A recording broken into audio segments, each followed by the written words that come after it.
Have you ever asked God for help, and then wondered if He was actually going to answer? Well, in today's story, we see exactly what happens when God's people cry out to Him for help. Join us as we learn how God made the sun stand still. 5 kings unite.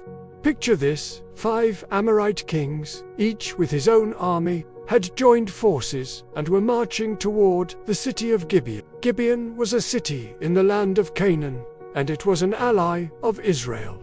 But these 5 kings, including one very important king named Og, wanted to change that. They wanted to conquer Gibeon and make it part of their empire. Gibeon calls for help. When the Gibeonites realized that they were in trouble, they quickly sent word to Joshua, the leader of Israel, asking him to come and save them. And of course, he would. Not only were the Gibeonites allies of Israel, they were also God's people. Remember, God had promised to help them take the land of Canaan. So Joshua didn't hesitate.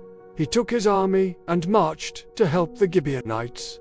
God's assurance. Along the way, God met Joshua and some of his top generals and told them not to be afraid. He assured them that they would win the battle against the Amorite armies, no matter how big they were.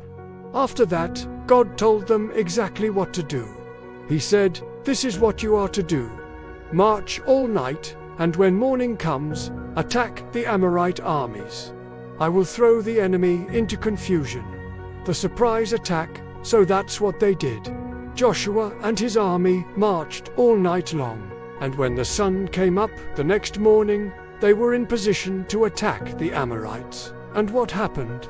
As soon as the battle started, the Amorites were confused. It was like they couldn't get their act together. Then something else happened.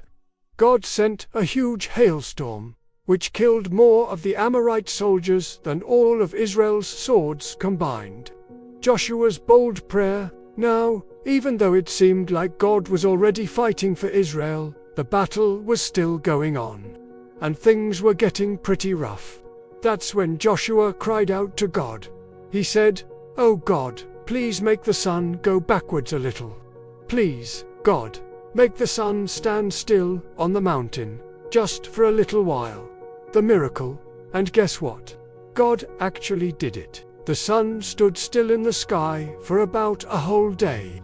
Imagine that the sun stood still because Joshua asked God for a miracle, and God granted it. That gave Israel extra time to defeat the Amorite armies.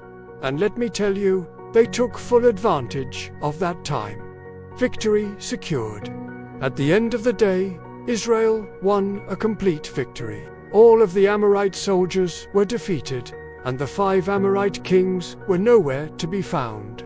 You see, after seeing what God had done for Israel, those kings turned tail and ran. They tried to hide in a cave, but it didn't help. Joshua found them and killed all 5 of them. A lasting lesson. Now, there's a lot we could learn from this story. First, God is there to help His people whenever they need it. He wants us to call out to Him when we're in trouble. Second, God sometimes does things we don't expect. Who would have thought that God would actually stop the sun in the sky?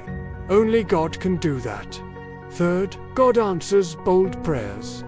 Joshua could have complained and worried, but instead he boldly asked God for help.